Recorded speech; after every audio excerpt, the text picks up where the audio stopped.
Hello and welcome, everybody. Thank you for joining us today. I have a special guest, Meg Juliano, founder of Digi Staffing Solutions. Meg and I have known each other for a few months now as we're both venturing into our own solopreneur journeys in business. And I've been really impressed with the way that she goes about what she does and offers a ton of value, thinking about the candidate experience, thinking about the employer, from hiring and staffing. So, Meg, thank you for coming on the show. I like to call it a show, even though haven't quite gotten there just yet. But thank you for coming on. I know we're going to have a lot of fun talking about your favorite topics. But before we get into those topics, tell us a little bit about yourself and what you're working on. Sure. Yeah. And Brian, I think it's been almost a year, believe it or not. I can't remember when exactly we met, but I think it was the end of last year because I've almost been in business for a year now, which is crazy. Woo! Yes. Yeah. So yeah, I'm founder of Digi Staffing Solutions. I staff all roles in the go-to-market space. Started my business a year ago. And I have a recruiter that helps me, as well as I just recently brought on an intern. So that's been keeping me busy. And then I actually just announced that I partnered, or I guess you could say signed on with a company called Job Ghost as VP. So that's super exciting. That's been, I've been spending a lot of time with them as well as still working on growing Digi. And really, my mission right now is just to try to eliminate ghosting during the hiring process. And I know that's a topic near and dear to your heart. So we'll get to that in a second. But maybe you can explain a little bit more about this company and the product, because a lot of times we think about ghosting from a tactical perspective and strategy, which we'll certainly get to. But how to productize it sounds really interesting. What are you working on there? Sure. So the product really serves hiring managers who know that they ghost candidates and they're sick of doing so, and they already understand that this ruins their reputation and it's not ideal to do so, but maybe they're overwhelmed with just the amount of applicants that they get in and just trying to keep up with it all in addition to their everyday tasks and managing their team and all that. So the software is going to live in the managers in their inbox. There will be a little bit of a UI component where they could, if they wanted to, log in, and if they wanted to create some of their own templates and things like that. So I guess yeah, that leads to my next point, which is that what this will do is this will basically send out automated emails to candidates every few days where there's no communication between the hiring manager and the candidate, to Mm. keep the candidate engaged and to also let the candidate know where they're at. I think, of course, in a perfect world, right, the hiring manager is going to pick up the phone and give the candidate feedback, and the candidate's going to know exactly where they stand. That would be a perfect case scenario, but we also know that that doesn't happen, and hiring managers don't necessarily have the time to always do that. And I think one of the job seekers biggest complaints right now that I'm seeing is that they just don't know where they stand at all. A few weeks go by and they just hear nothing, so they think like, am I down? Am I still in? Am I getting a second interview? Am I getting the offer? They don't know. So this will at least keep them in the loop as far as where they're at. And then there will be a setting where if there is no communication between the hiring manager and the candidate for 30 days, an automatic email will go out saying, thank you for taking the time to apply and interview. We've decided to move in a different direction. And that way it'll kind of cut the candidate loose and they can move on to other things. Yeah, yeah. It's such a painful process for candidates to just not know. Am I in? Am I not? And then you're second guessing. How did they take my response to that question? Was it good? Was it bad? Did I stumble on that? Did I impress them? Is my confidence high? Is my confidence low? Oh my gosh, there's so much in there when you just don't hear. And I remember that very specifically at one of my earlier jobs was working at Chili's, and it was so obvious when you went to a table and you explain what's going on. Oh, your dish is going to be late. The kitchen's backed up. We forgot to do something, whatever.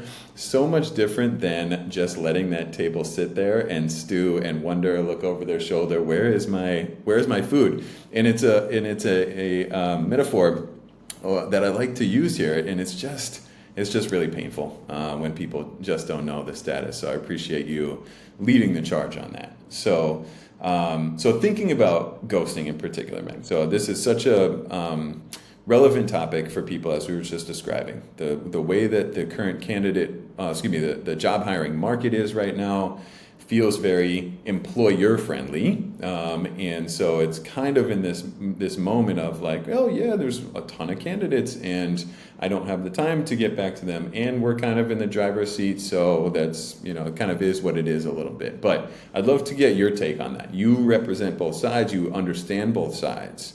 How do you think about this phenomenon, if you will, about ghosting in particular? I think that there is always ups and downs in the hiring market, so it sort of teeters back and forth between, like you mentioned, right now it's definitely an employer-driven market, meaning that there are more candidates looking for work than there are jobs. So employers can sort of be picky and I guess get away with a little bit more because people need to work, so they're willing to put up with more.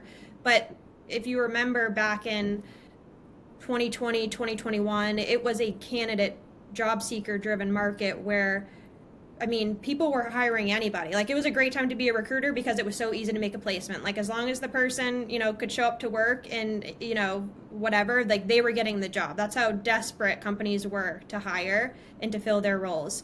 So think about a market like that coming back again. These companies that are ghosting candidates they're hurting their own brand. The hiring managers are hurting their own brand, and they're hurting their company's reputation. And candidates remember these things. They tell their friends. I joke, like, they tell their mom, they tell their dog, they tell everybody. Like, people get really PO'd when they get ghosted during an interview process, and they tell everybody. And even me as a recruiter, like, my candidates share experiences with me all the time. And as you know, I'm sure word travels fast. So that's something that I think companies and hiring managers need to be mindful of is, yes, right now they may be able to continue to run their processes the way that they are, but in the future it is going to be tough to do that, and it will be tough to attract talent if their reputation is poor in the hiring market. Yeah. And you mentioned earlier, thinking about the product that you were describing, it seems like sometimes hiring managers are aware that they're doing this and either want to take some action to get ahead of it and not be doing it. But is it common in your experience that hiring managers are aware of what's going on and they're either indifferent to it, or I guess probably a split of some want to take action and some don't, but or is it more just like an unawareness of what's going on? Yeah, I think I always say, most hiring managers don't mean to be jerks. Of course, there might be a few out there, but I think most of them mean well. They're just truly overwhelmed. And I know for a fact there's people out there that feel bad that they're ghosting. I have clients, I've had clients over the years that have said to me, oh man, Meg, I'm so sorry. I meant to get back to you. Gosh, I'm so busy. Like, sorry about this. They feel bad that they have made, me wait for their phone call back, and that we've had to make the candidate wait as well. So I imagine the same thing is happening too, even outside of working with a recruiter like me. I do think that managers feel bad when they do that. I think there's some also that maybe aren't aware, to your point, like maybe a newer manager too. They're sort of learning how to like manage their team and hire in general and all of that. They're not thinking of the long term and how ghosting and not providing a good candidate experience during the interview process could affect them negatively in the future, even if they choose to move on to a new company. Yeah. Okay. All right. So then, thinking a little bit more tactically, is that how you like to coach people with regard to, like, you need to be thinking about timing. So if you're not touching somebody in a week or 2 weeks or 10 days, this is what you need to be doing. If you are, these are the things that you should be talking about. I know from following you on LinkedIn and communicating with you, you really are a big proponent of feedback as well. So actively giving people feedback, I think that's a great standard to shoot for. But in the interim, it's like, just communicate something, get some messaging out. So how, from a tactical perspective, how do you like to coach people and to be thinking about certain time frames to be communicating with candidates? Ooh, I think you just inspired another LinkedIn post for me because I do talk about this with my clients. I don't know if I should post, I guess, some more tactical things on LinkedIn to help people. I mean, I do my Friday feedback post reminding people to give feedback before the weekend. But so yeah, I encourage people to not go more than a week without some sort of communication with the candidate, even if it's no update. Even a no update is still an update, and it keeps, especially if you like the person that you're interviewing with and they're a strong candidate for your role, it keeps them warm, it keeps them engaged, and who knows, maybe they're also interviewing at another company that's been sort of ghosting them, and you just calling them or even emailing them and letting them know, like, we're still interested, give us a few more days, we want to set up next steps, something like that. That helps to really keep them engaged and be more apt to probably accept an offer coming from your company versus the one that's ghosting them. So yeah, did Yeah. I answer your question? And I think Tactical what you're tips? hitting on is Oh, you did. I mean, I think the okay. timing of within a week and even some sort of update, even if it's like we're still working on it, is really, really helpful. But I think what you're getting at, Meg, is like the human connection is really important. We know that business can be numbers driven. We know that business can be impersonal sometimes. But certainly during the hiring process, when it's so pressure packed and there's so much weighing on the candidate in particular, whether they have a job currently or not, they're considering some really big life changes. Like this is some heavy duty human stuff. So people recognizing that and being willing to make that human connection feels like this type of moment to step outside of kind of just business driven by numbers. When you're working with clients, is that the type of thing that you start to feel is like you have a good sense on who understands that from a human perspective as well? You mean, do I get a sense from my clients if they care about the ghosting or not? Care about ghosting, care about candidates, just like, care about that human connection with people in general. Yeah, yeah. I mean, I'll tell you, I've had a couple over the years who probably have not really cared as much, and those are really hard people for me to work with.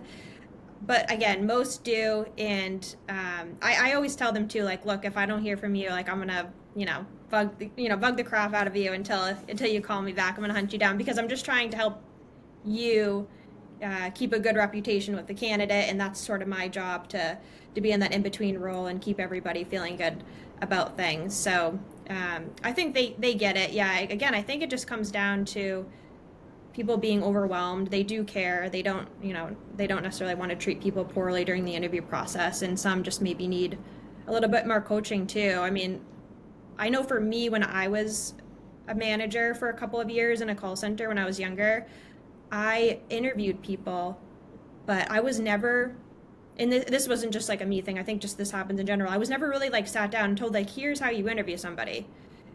Here's the types of questions you ask. Here's what you look for when they answer. Here's how you follow up. Here's how you keep them engaged. Like, nobody ever taught me that, and I imagine that probably happens for other newer managers as well. And you sort of just like learn as you go along. So I think that could be a whole nother topic for a podcast, but I think that's part of the issue too, is just maybe not being aware of like how, hiring people is not just a bullet point on your job description. It's a huge part of what you do, and you need to, having a good team and being able to hire people is essential for, whatever it is you're doing, the service you're providing or the product that you're building. Super important. Okay, so we talked about your new endeavors. We talked some tactical questions. We talked about some strategic level questions as well.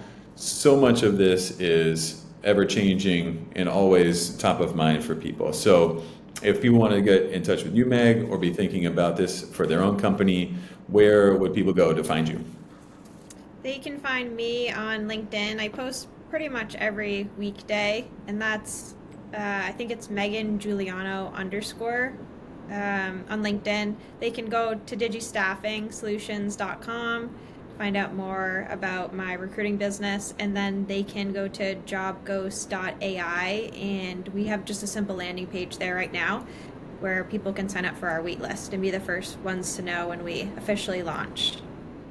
Yes, well, that's tremendously exciting. I was tremendously excited as well to have you on today. So thank you for joining. It's so great to see the trajectory of your business and your progression. As you say, we met probably about a year ago, and we're both, we're both ascending, Yeah. which is really, really exciting. So thank you, Meg. Thanks everybody for joining who is viewing this video, and more content to come. So thanks everybody, and thank you, Meg.